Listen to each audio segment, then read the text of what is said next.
This podcast is part of E2C Network, where we share the whole Auburn experience. David Housel described it best. We are living the whole of the Auburn experience. You can quantify it, you can qualify it through a variety of methods, time, people, places, things, experiences, but at its heart and at its core, the Auburn experience is all about Auburn sports, Auburn culture, and of course, Auburn family stuff. An easier way to say it, if it's orange and blue, it's what we do. Thank you so much for joining us in what we're going to do this evening, episode 114. I am one co-host with you, Kyle Loomis.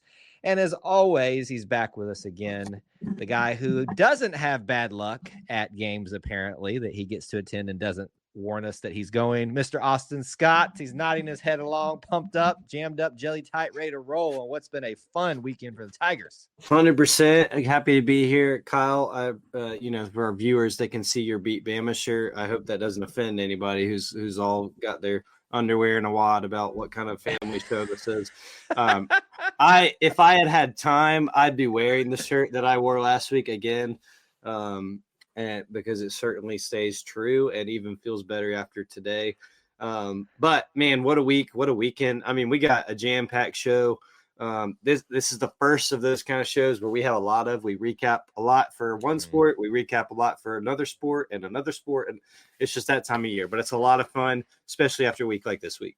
So let me acknowledge this for those that are listening. You have to come to the video portion to see this. I know the microphone's over here now. So the Beat Bama shirt, you technically can't get these anymore. Shirt, just a classic. I think they actually stopped circulating because I think there is some like legal things now. You can't use Bama, I think, something like that. But hey, and this is past tense. We have beat Bama, not just beat them like we normally do. But anyway, beat Bama. It's had to wear it for this particular one. We'll get into that in great detail in one of our main sections where we'll do a basketball week update, and we're going to get you a Diamond Sports update with baseball and softball. All that's coming up in our main portion of this particular show. I cannot think of a greater time to be doing this podcast in this particular week with what we've experienced. So let's get into it. Let's do Auburn potpourri. We got a lot of other things to discuss, important things that I think are, for other programs and certainly still some basketball news. So let's start there because I know that's all people are thinking about right now, Austin, is basketball. And if the winning wasn't good enough for you, well, I got some more wins for you on Sunday after you beat Bama. We've got a commitment. And we have put out a video with all the fun information that you need to know about him, what it means. If you haven't seen that on YouTube, all the other places. So certainly you can consume that as well. But I want to get Austin's take on this too. We've got Bashir, as I tried to get the phrase out, the name out of there while I was choking. Abdul Bashir is coming to be part of the 2025 class, making him the fourth commitment in the class. In my view, the second small forward, the other two being guards. We can have debates about what position they should or shouldn't be, what one site calls this person. But the point is this: from Wyoming, or the state of Wyoming, from Casper College, Bashir is coming to join the Tigers. What you think? Yeah, just a ton of elements to look into here, right, with Abdul Bashir. This was one Auburn brought in for a visit not long ago. Tied to the Tigers like wildly for a while by most recruiting people, and has a brother that Auburn's already seen at Monmouth, who's it seems like might be a pretty big transfer candidate this year. What does that mean? Is Auburn trying to work some things out? Who knows? We'll see. That's far down the road, and hopefully many rings and nets cutting later. But that really interesting to see, especially because he's a JUCO and what that means in college athletics these days. Essentially coming in with as a freshman when it comes in terms as ineligibility, but has already played in college sports and has some experience. So just really interesting to keep up with all this. Will be very interesting to see how this kind of plays into what Auburn's plans are on roster management in the future, who they think they can get back, who they can't get back. Wild time in college athletics, and it looks like this is kind of the first big domino to see as it pertains to Auburn basketball. But man, what a get. Couldn't be any more better momentum to come after a big road win last night. But I mean, this is a kid a lot of people wanted, and Auburn's locked him down. Yeah, whether it's because you want the combo deal, and certainly that would be nice, but I think this is a good enough get just in and of itself. So we Definitely. certainly want to keep the focus there about what we're getting in him. I certainly feeling a need. Auburn's going to be losing a lot of people, regardless of who can or can't stay. I think that's important there. My other thought is, how are certain fan bases going to handle if we get another JUCO guy? You think they're going to obsess about how many years they're eligible, how old they are, kind of like they've done this year? I mean, it's the most bizarre level of this is how we're gonna taunt you, is how old and experienced your guys are. Well, that's fine with me. We got guys who know how to win, and they proved it firsthand. Can we just say that we know we've won when that is what you have to go to? 100%. I mean, it's so sad. It's so pathetic. And I'm just like, you really seeing the things you're typing out usually, because these are keyboard warriors. I'm like, this is what you got? Like, they're not all keyboard warriors. Like, we'll talk about that later. Yeah, that's a fair statement there. But either way, whether he is here for multiple years or just a few years, we're excited to have Abdul here and see how he contributes and starts to fill out that 2025 class for us, because it's going to be a very important one after this year. But plenty of this talk about this year still to go.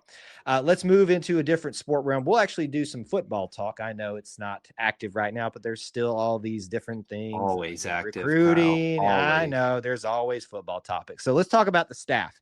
This was a little bit of an interesting week in terms of staffing things. So some of the things that we're going to talk about here, Auburn themselves has not officially confirmed, except through some of media sites that have done some Freedom of Information Act, have gotten information that way. So you can take it as fact because they've done their research and things like that. But just know that nothing has been officially stated by Auburn publicly. But one of the things that looks very apparent is that somebody wanted our defensive coordinator. Now, we can debate who that is. I think we can all. Any assumptions you want to jump to there, Austin? Well, look, the reigning national champs lost theirs, and that's a position that I'm sure they has plenty of interest. But the fact that they wanted our guy makes it even better. So and he's staying home. DJ Durkin gets an extension and a raise, a 1-year extension and almost a doubling of his salary. Gosh, yeah, big time. Big time. So which makes him second, I think, in assistance right now, all reportedly. So either way, my take on this, very much deserved. What is your take on that? Very much deserved. It's always good if your guys are wanted, right? Especially by high-level programs like that coming fresh off a title. But I think, too, it's good in the sense that DJ Durkin wants to stay. You know, I think that obviously anytime things like this happen, there are certain demands that need to be met in order to say, hey, look, I have interest here, but I'd really like to be here. Can we get this done? And it worked out. So I think it's great. I hope that it means that, you know, that this is a place DJ Durkin can be on Hugh Freeze's staff for as long as he'd like. And it certainly seems like Auburn wants to keep that relationship as well. So really cool to see. Yeah, it's really cool to see. And I think obviously there were a lot of discussions about DJ when he first arrived. I think what's important sometimes, what you can't control, just to put your head down, go to work and let that speak for itself on things. And I think this is a great story in that. And I think his performance on the field in terms of his players, his defense, while not 100% perfect, has certainly been very warranted of Auburn trying to retain it. It's been one of the bright spots and what's been a slower start to the Freeze era than I think most people had prepared themselves for based on some commentary and things out there. Happy to have DJ Durkin back for another year and secured for a while. Some other things that happened in this space this week, which I found very interesting. Maybe one specific thing. Marcus Davis was apparently potentially going to be poached by Oregon Ducks, it sounds like. Am I correct in this? Seems like it, which, you know, another place that's pretty attractive these days in college athletics. They seem to want Auburn people a lot. Is that kind of a theme? It might not be as much as the sky is falling as people think on the plains. if other places want your people, but obviously Marcus Davis, I think, you know, with in baseball contracts, there's talk of like a hometown discount, and that if that's a real thing or not. Obviously, Marcus Davis is a graduate of Auburn University. I think he loves being here.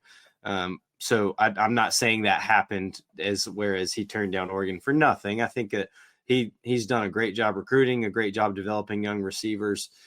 So for Auburn to keep him is just a win just as much in itself, in my opinion.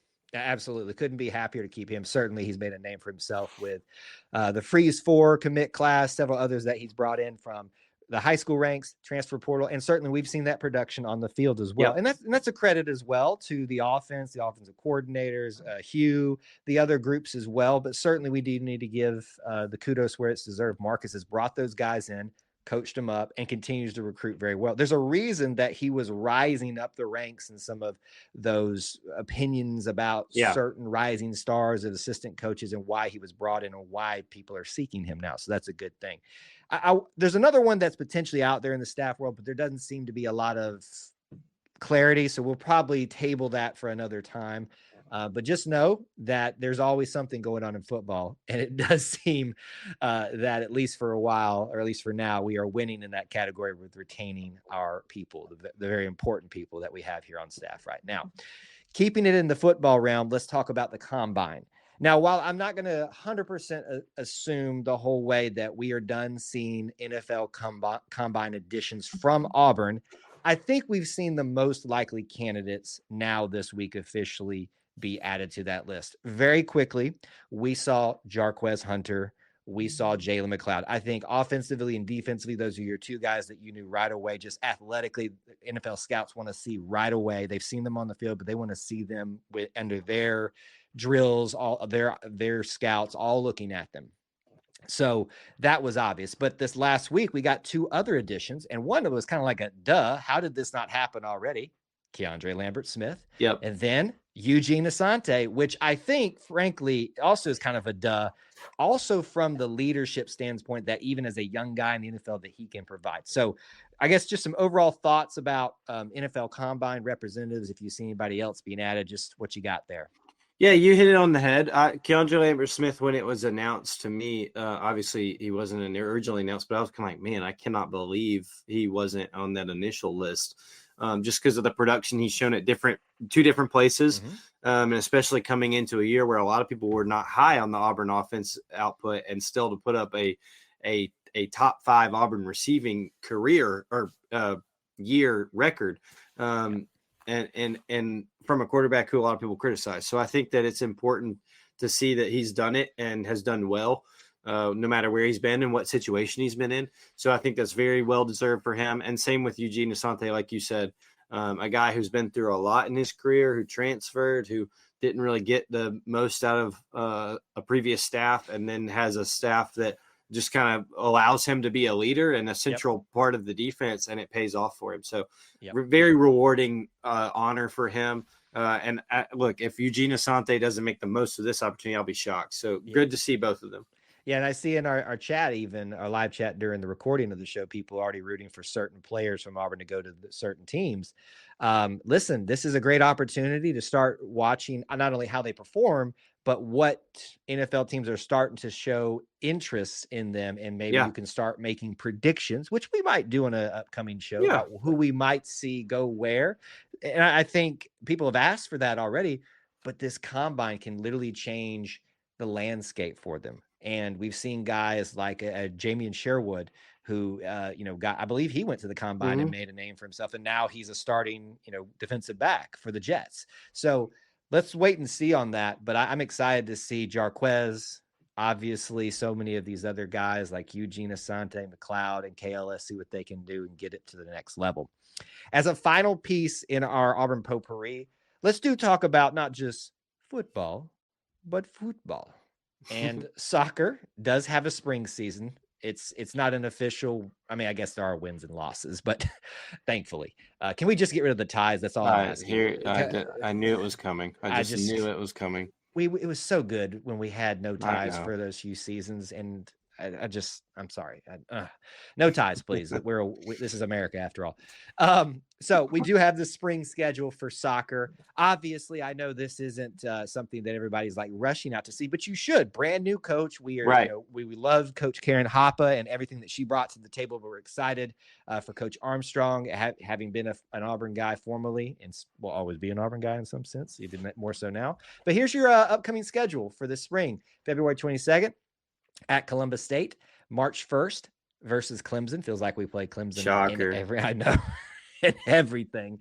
March 22nd, Mercer, March 29th, 2, but in Huntsville. So Huntsville folks, this is your time. Y'all show up for these things. Don't miss out on soccer.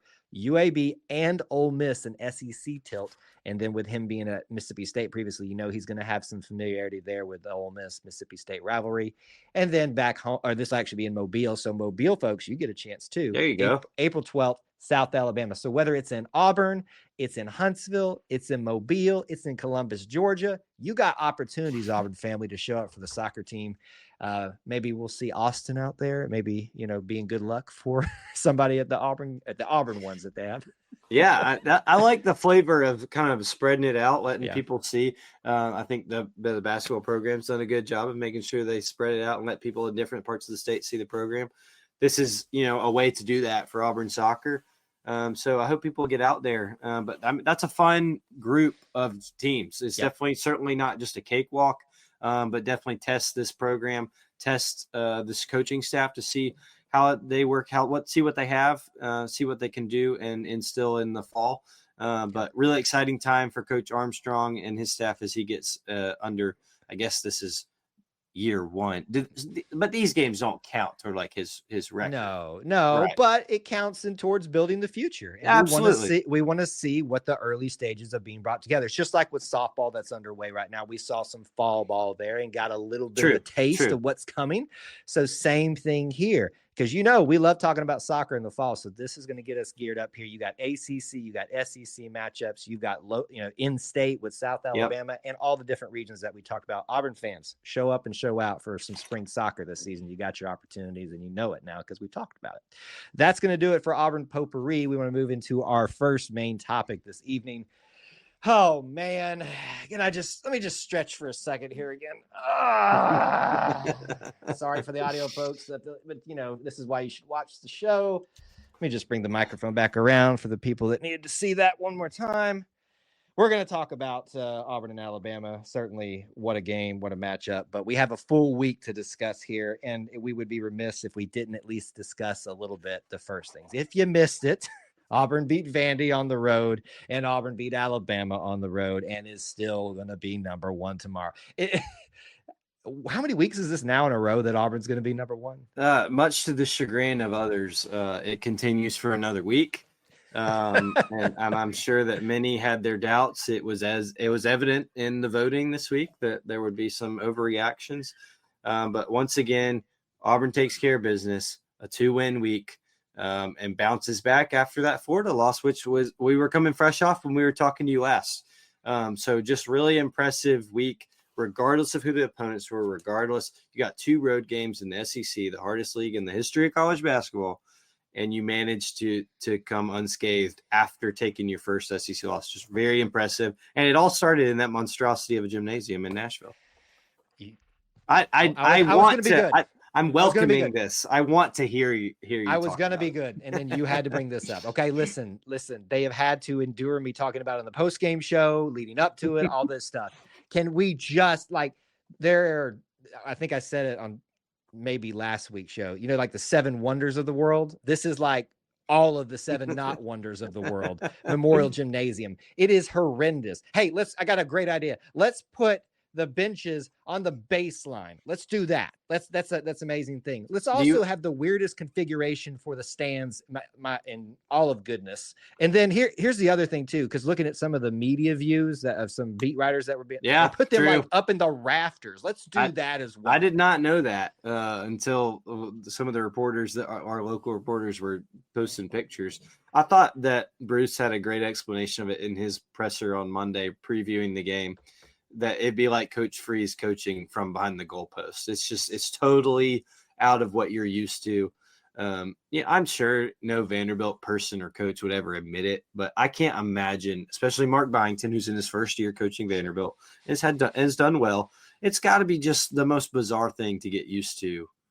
And I can't imagine anyone likes it at all. But yet they're still allowed to do it. It's still gross. But hey, look, we're on a streak here. If Auburn doesn't seem to mind it when it's on the court. And what's the Hoosiers saying? Look, the court's the same length, the goal's the same height. And look, anybody can tell you that, but Chaney Johnson certainly didn't mind it because Auburn prevailed at a hard place to play.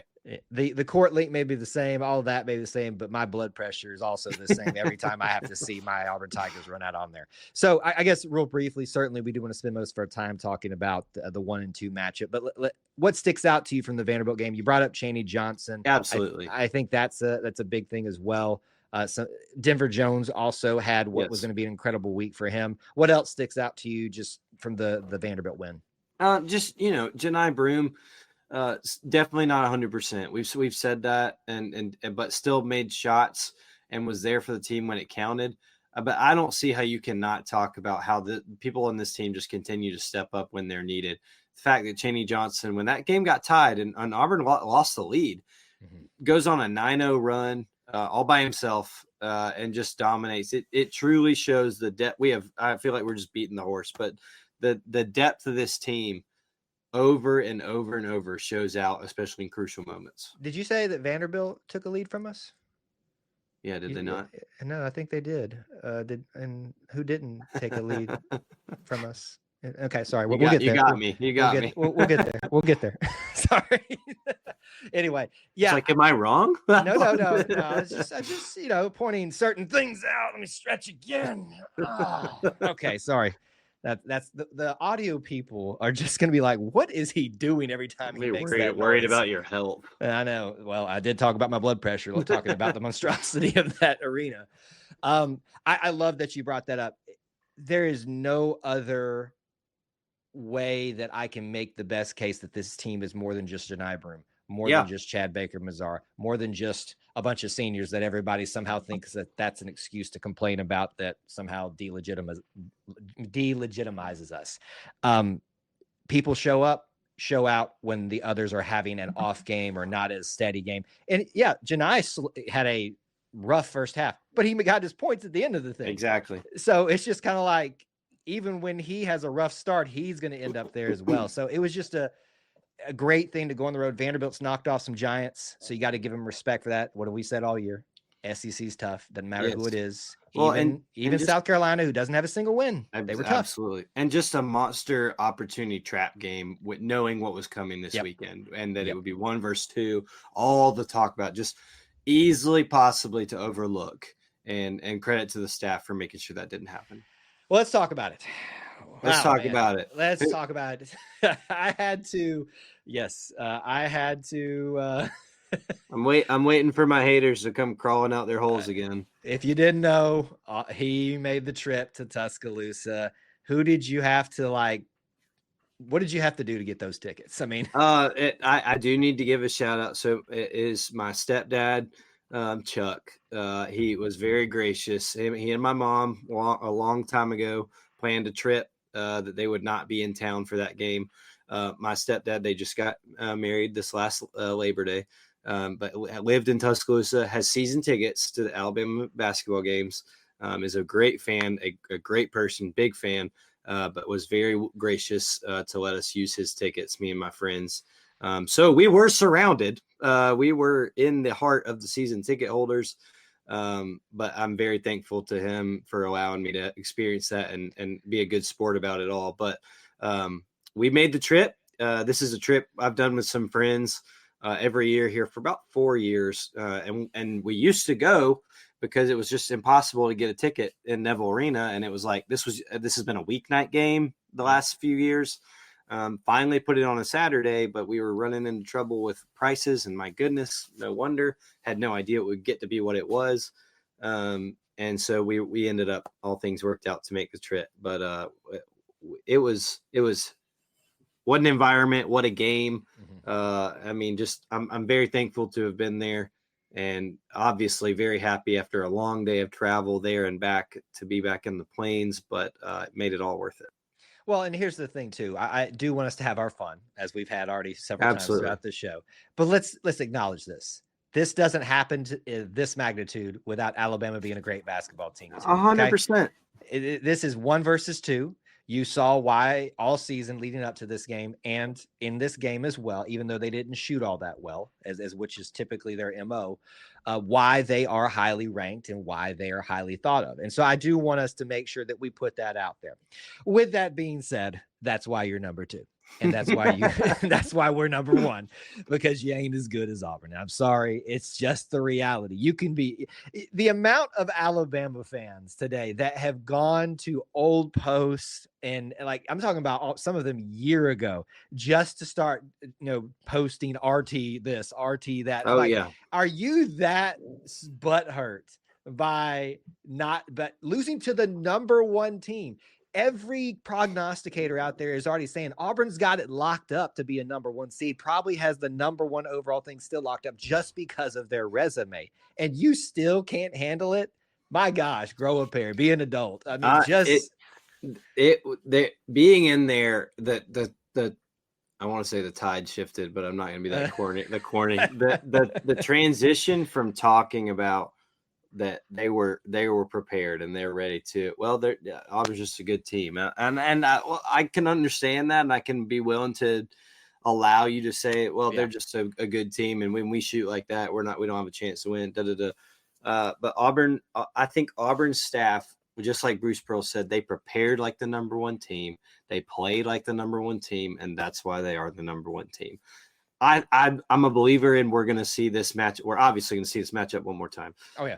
I think it's happening at least once more, whether it's in the SEC or the national title. I truly believe that's happening. Now, I think that's a long way away, and a lot of things got to happen for that to happen. But to me, there's no 2 better teams in the country. And to say that about Auburn and Alabama is just bonkers. State, yeah. The fact that this even happened as a 1 versus 2 matchup is crazy, but I think you walk away from that night and you still say these are the best 2 teams in the country. But I think there's a clear and defining best team in the country, and it was on full display last night. I had this choice between wearing this shirt or the State of Auburn shirt tonight, and I chose one that I hardly ever break out, the Beat Bama shirt that you can't get. It's a solid choice. I meant to wear it last night on the post-game stream, and I forgot.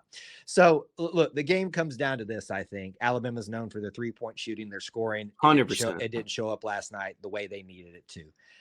My other key to the game was Auburn taking care of those big 3, as I always talk about on post-game. Their free throws, their turnovers, and their rebounds. They lose rebounds at the end of the game, but they were in the lead for a while. They lose out on free throws. They do maximize, or I guess minimize the turnovers. Only 4, and I think Alabama also only had 7, which is also impressive too. Very. So if you want to talk about like making the case for these are 2 high caliber teams, just look at that alone. Yeah, Alabama's at home, but this is against Auburn, a great defensive team. They're going to get some turnovers, and they only allow. Auburn gets 7 and Auburn only gives up 4. So that's a great testament to both of those teams too there. It was a juggernaut of a matchup.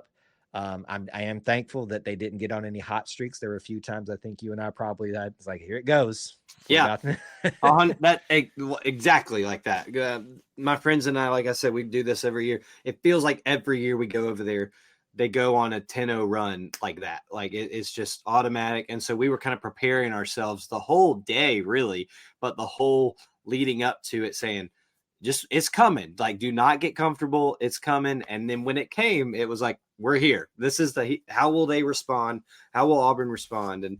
And I don't think you could have asked for a better response from Tahad Pettiford and Chad Baker-Mazara and the shooters on this team when that place got rocking again, because it was loud. When that 10-0 run happens, Sears finally hits a couple 3-pointers, and they tie the game after a 14-point lead in the second half for Auburn. It got very loud, but my goodness, to get into some individuals, Tahad Pettiford, it is shocking to me to see the kind of big game energy and big game performances he can have as a freshman. When he pulled up that 3 to kind of stop the bleeding, it was one of those no, oh yes moments, just because you don't think it works like that, and for whatever reason he has the ability as such a young guard to take over a game, and I've just been very impressed with him and how this team just responds to moments like that, because that's about as difficult as it's going to get in a place like that where it was totally, shoulder to shoulder, sold out in the airplane hangar, just absolutely bonkers when they were on a run, and to just silence the crowd, it just took the wind out of the sails. Yeah, and you juxtapose that with an air ball at the end of the game with a certain other player. It's look. I'm just saying. I'm stealing this. I'm sorry. I don't know who it's from, but if he was sold a dream, that was a nightmare last night, and so I could not be more enthused with how that game ended, and just seeing how Auburn responded with the personnel they have versus the personnel Alabama has. Poetic. It is very poetic, and certainly, look, I don't want to be overly mean-spirited about it. We certainly are happy that he got what he deserved by going to Alabama. Certainly he gets another crack at us at least one more time. And he has had a pretty decent year this year. So no, and we're talking about Aiden Holloway, if that wasn't clear. Yeah. But, the person that was sold a dream, apparently. Well, and we've seen the videos. It doesn't look like there was no love lost with the sure. team. And I think him and CBM had a good relationship. But I think it paid off for Auburn too. We joke about who's 25 years old and all this on their team, but Auburn's veterans know how he plays and know. Yeah. And CBM had the assignment on guard and Aiden most of the night, and I think it showed when he didn't have his best game. Now, granted, a lot of them didn't have their best game, and I know that's the storyline right now of the 3-point shooting and not being as good. But Auburn's defense is what sets them apart right now, and being able to be the number one team. To hold that team to 80-something points in their own gym, to never let them lead for the first time in their coach's tenure there in a home game. The defense is what sets apart. We talk about defense win championships. I think it's why the defense shows you who's the number one team right now. And the reason we're talking about this is because of one Bruce Pearl. So let's give him his accolades for yet 100%. Another piece of history. Becomes the first head coach to lead a team to a victory in two different teams against a 1-2 matchup and win that one. Just to be both clear. On the road. Both on the road. I get it, folks. Some of you don't like Bruce Pearl. I'm not talking about the Auburn people. I'm talking about some petty people. I'm not even talking about Tennessee folks, because I see Tennessee folks by and large still, very much appreciate him as a person, as a coach. Yeah, they want him. They do want him. And certain other people too, apparently. But listen, if you are trying to make the case that Bruce Pearl is not a legendary coach, you are just being petty. You're just not being honest. And you've just shown your cards that you're just not a productive member to any basketball conversation going forward. National Coach of the Year. National Coach of the Year candidate. I want to cover this briefly because we didn't talk about last segment. I know we're running low on, we're over our time on this segment. There has been this discussion amongst the Auburn faithful for several weeks now, and it's been all season, and it's been this talk about partially about Tahad Pettiford, frankly, in some people's view, needing to start over Denver Jones. And I pushed back about this from the very beginning because I think that shows a lack of awareness of what you're actually talking about. That shows that you're only focused on scoring, those type of stats that are easy to cherry pick and that make you sound like you know what you're talking about around a water cooler. But let's also be fair. You just spent a good segment talking about Tahad Pettiford, how special he is and the guts it takes to make shots that he does in those environments. This is taking nothing away from Tahad Pettiford and not saying that he is not deserving of starting. But the disrespect by Auburn fans, frankly, that I've seen them in our chats, I've seen them online, to Denver Jones is disrespectful. So much so, and Bruce was not talking about fans. He just wants everyone to give him the respect, namely like media that can help get his message out. We put the clip out there about what he does night in and night out that doesn't get paid attention to. And then, he just goes this week and has 2 amazing scoring games and is a huge reason why we win the game offensively. Denver Jones, put some respect on that man's name. He is such a great all-around basketball player. Does he do it offensively every single night? No, but he does it a lot of nights that some of y'all aren't paying attention to. So I just want to give him his due. Anything you certainly want to add on top of that? Yeah, well, Bruce definitely brought it up last night to say, I don't understand why he's not getting respect of being the best defensive guard in college basketball. And I think that is, like you pointed out, that is a place a lot of people, because it doesn't have a certain stat, right? That's one that we easily look at on defense. But to see what his defense does, especially on an incredible guard in Mark Sears last night, but he's doing it night in and night out in the hardest league in America. And I think that it's just not being seen in stat books. And so, but that doesn't give any right to say that he's not pulling his weight. But I think, like you said, to follow that up with, oh, now the offense is starting to come too, and he's just being himself. Like Denver Jones was highly sought after, and every Auburn fan wanted him from FIU 2 years ago because of his offense. Well, it takes a special kind of player to be coached by someone who is saying, I know your offense is good. This is the role I need you in. And when that offense comes, I expect you to be able to take it.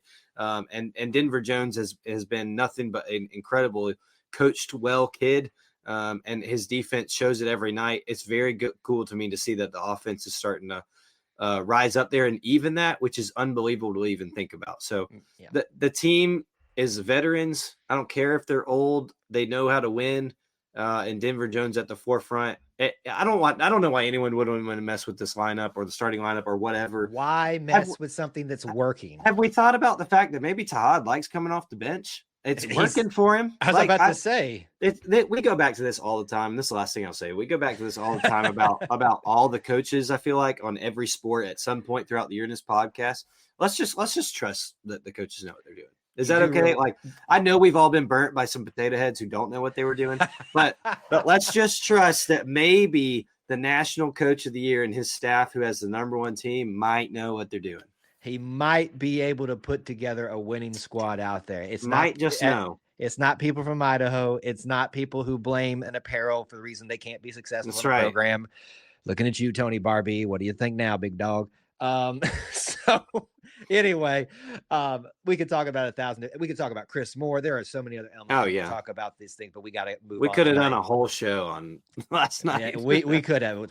Hey, I do one after every single basketball game, so maybe everybody here should join us for that. Anyway, that's going to do it for our basketball segment. Let's move into one that's probably going to come more frequently here. Certainly, we've got to balance other things that are still happening. That we're in that weird overlap in the what do they call it? The SID nightmare, where they've got to cover all these different sports. It's the spring sports just mash up together with the end of winter sports, which we love because it gives us a ton to talk about. So eventually, we will probably have a regular Diamond Sports segment. It may be kind of here and there as we can fit things in. While we're in this weird transition period. But for today, let's do a Diamond Sports update for you. Baseball and softball. And it is good to be back. Yes. You wanted to start with baseball, so let's discuss that first. Got several different things we could talk about here, just about how good it is to see us back in Plainsman Park, the updates. We've got an incredible story of perseverance of being an Auburn man. I mean, if you want to start there, we can talk about just the results of the series, which ends up being a win over Holy Cross. What do you want to do first? Because I could pick any one of these things. Well, neither of us, I don't think either of us, you weren't here this weekend, right? I was not at Auburn. I wish I had been. So I don't think either of us got to be in Plainsman yet with the new additions. I think that's something we'll talk about when one of us can get there. Yes. And seeing that firsthand. But always, I know there was a attendance record on Friday night. Always cool to see with Plainsman Park. People love Auburn baseball, and how could you not? But I think a lot of people wanted to see the team, the new facility. So just opening weekend in general, just very cool to be back. Lots and lots of new faces and excitement around the program. But just it sounded like it was a great turnout all week. I'm looking forward to being able to get to see a game soon, I hope. But certainly, I think this team's not perfect. I think that we all knew that coming in, but there's things that give hope for optimism. Absolutely. You talked about the record attendance for just a single game, but a record series attendance as well. There you go. Announced at the end of this one as well. And you would go with an expansion. Correct. And all that. That makes sense, but you got to show up and show out. And the Auburn family does that. Certainly, I think we want to dive into the War Eagle Wall a little bit more when we've had a chance to experience it ourselves. But from I can't wait. Perspectives that were shared there, that is amazing. Can I make a prediction just real quick? Go for it. I have a feeling that we will see a War Eagle flight again in Plainsman Park, and I believe it will be from that wall. That's a good one. It might be a little bit of a shorter flight than they want. It's already a short flight, but I'm just going to go out on a limb here and say it's a little bit higher perch. Maybe I don't know how I'd have to compare the video board or that area back there where they did it from. Different angle. Different angle, different take. Not as good for the first base side if they come in from, more of a left field, but I'm just going to throw that prediction out there. So the War Eagle wall looks great. Can't wait to go up there myself. You've got still the Tiger Terrace. You've got the new club seating, which just Austin, can you please work something so I can go sit in these things? Like you think I got any kind of pull. Oh, don't even. The amount of basketball games that you have attended this week. You got some kind of pure luck. Okay. Well, you really lucky. We need to take you to Biloxi or something like that. I'm not even a gambling man because you are coming up all aces right now, my friend. Don't tell the Discord chat that. I mean, my goodness. I love everything I saw from the facility standpoint. And can I just bring up one thing? Maybe I missed this, but I saw in our press release this week that I got from the athletic department, and I think they announced this as well in an article. Did you know that they're doing refillable sodas for single games? I'm very glad you brought that up. This is like, I know. So talk about baseball, but I know this is awesome. No, yes. So I saw it. Rhett Hobart, who we love to talk about on the show, posted it on Friday night, and my dad was there. And I texted him. I said, "Did you see this?" Yes. So I'm a really big. This is a small tangent, but it's related. I'm really big fan of Mercedes-Benz Stadium because their drinks and their concessions are like normal American modern person prices. And they have stats that prove that pays off. I've been a long time proponent of saying if movie theaters would do that, they'd probably be more of them in business still.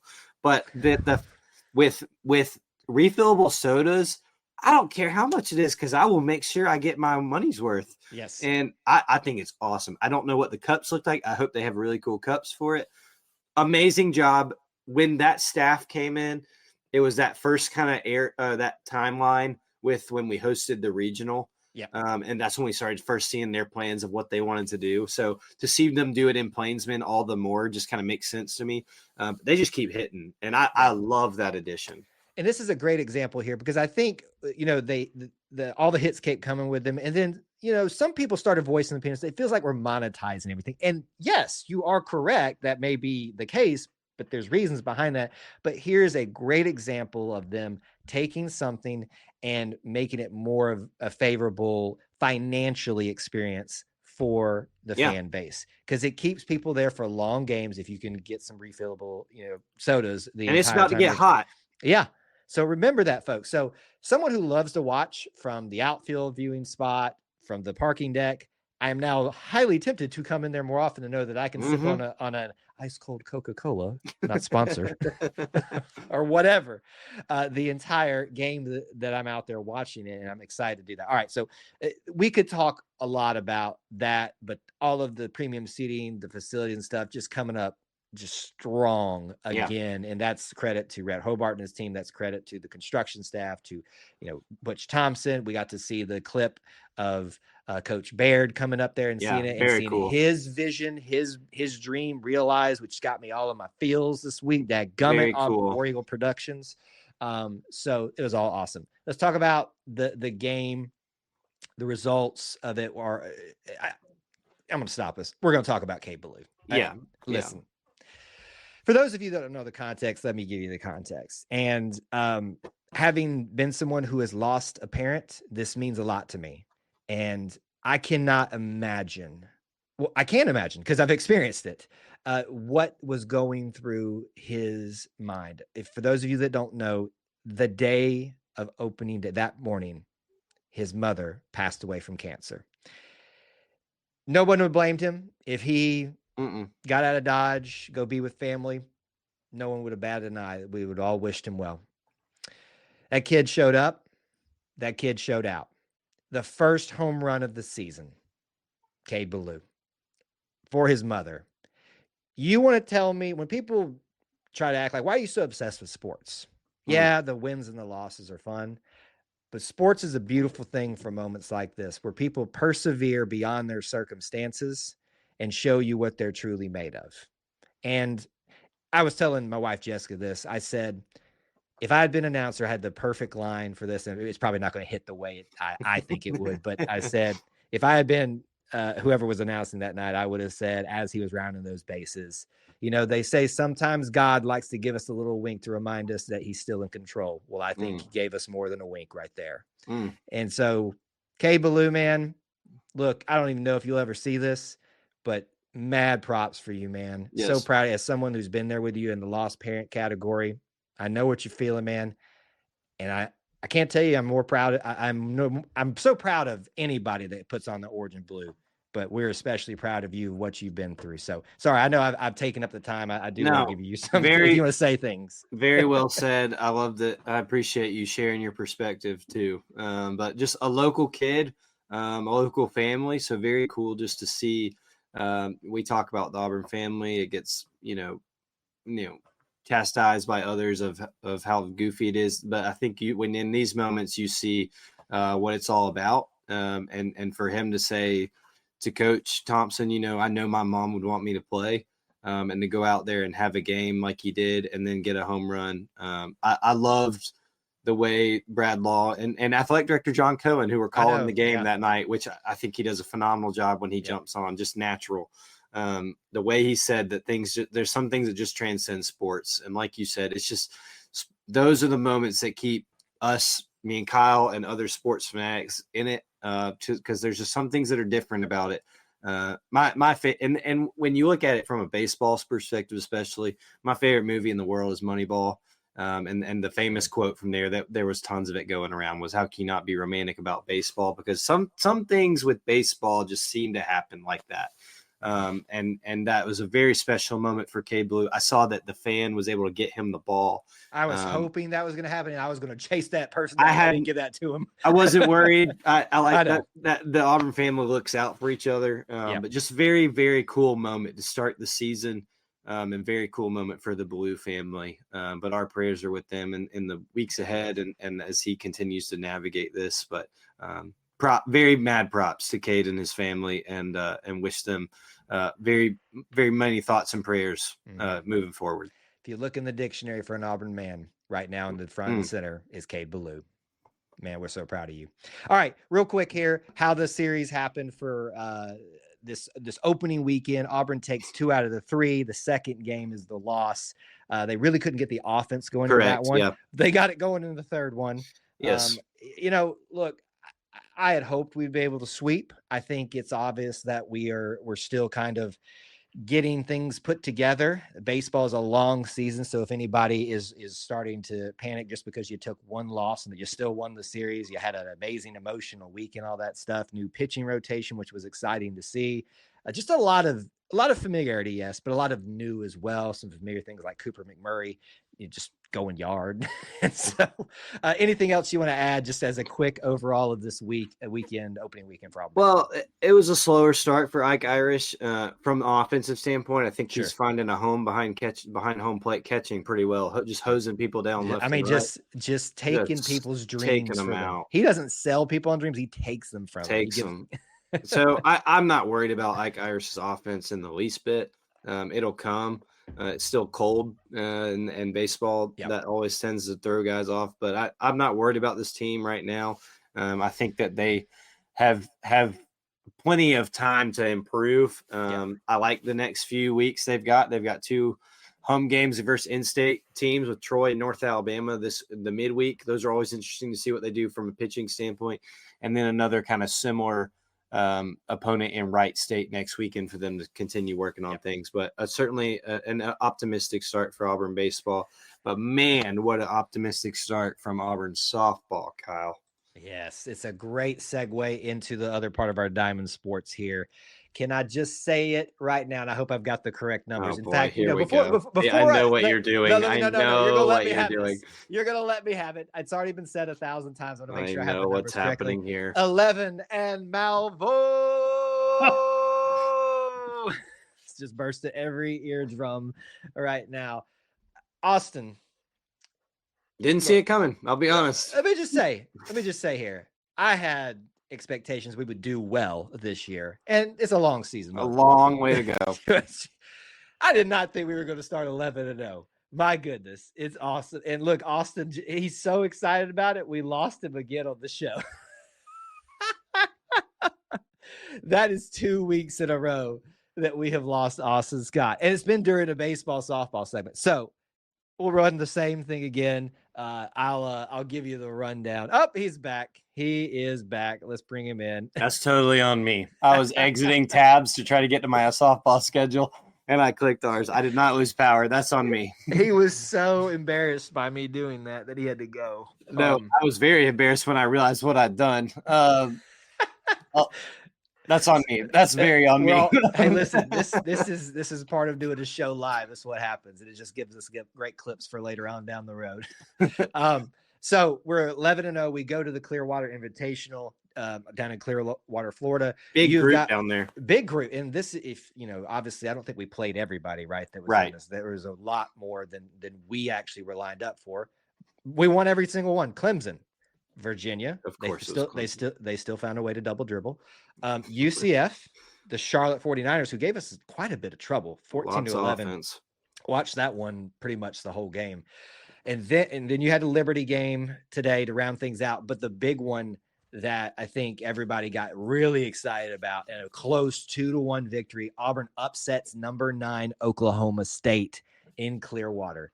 I think that one, as we kind of built this undefeated stretch to start off the season, we were leading towards that Oklahoma State, and everybody's like, all right, this is it. This is where we figure out if we're just hot right now, or if we got something brewing here.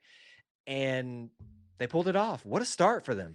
What a start, and a lot of from behind wins that show kind of where this team, a new team, lots of new faces trying to work together, but a resilient team who's kind of putting it all together where they're coming from behind in a lot of places. The offense is finding itself, the pitching that they've brought in that we talked about with you with different transfers and recruits, making it a priority. The pitching has done well, but it's a complete team right now that is given a lot of excitement. So when this team gets back home, which I think they are back home, they're going up to Madison. So Huntsville people, you get your chance again. Yep. But they're back at for Jane B. Memorial on Friday, February 28th. So 2 weekends from now, make sure you get the chance to go see the softball team because it looks very exciting. That Oklahoma State game was not shocking to me just because it's early and rankings in baseball and softball. It's like whatever. But that's a top 10 team. And oh, by the way, that Oklahoma State team took down Alabama today. So to show what this team has the potential of to compete with the gauntlet that is the SEC is exciting to think about. Yeah, we got to know some, new faces like S.J. Guerin. I forget how you pronounce it. Guerin. Obviously, Isis Tresvik is she got ice in her veins. It's really what she's got. And look, there's so many others that we could talk about. KK McCrary, and we're going to get to know them a little bit more as time goes on. But what a start! 11 in Malvo. I'm going to ride that train as long as I can. I know it won't last. So forever. Well, Auburn softball Twitter. I think they've already ridden it as much as you have. I was like literally typing it out as they did it. I was like, dang it, they beat me to it. Anyway. Such a great start, and such a great start to Diamond Sports this year. I'm so happy we got to spend some time tonight doing them both together, and there will be plenty of opportunities for us to do that more so as we move further into spring. That's going to do it for episode 114 of the Auburn Experience podcast. We appreciate you joining us. As a quick little note for everybody, I will be on vacation the next week, so we will not have episode 115 next week. But there will be plenty of content out there for you guys in other fashions. So don't go away from YouTube, all that different stuff. Just know that Kyle needs a break, and I'm sure that many things will happen that I'll regret not having the show about. If you want to keep up with me, do so on Twitter at Kyle Loomis 24, where they're going to keep up with you. Yeah, at Austin G. Scott, there's a pretty good picture out there of one of the twins in his Aubie shirt, and I used it against Alabama as much as I could last night. So go check it out, Austin G. Scott on X, Instagram, whatever. All the different things out there. Thank you guys so much for tuning in with us and spending this time talking about the Auburn experience. Until we talk to you again, War Eagle. War Eagle.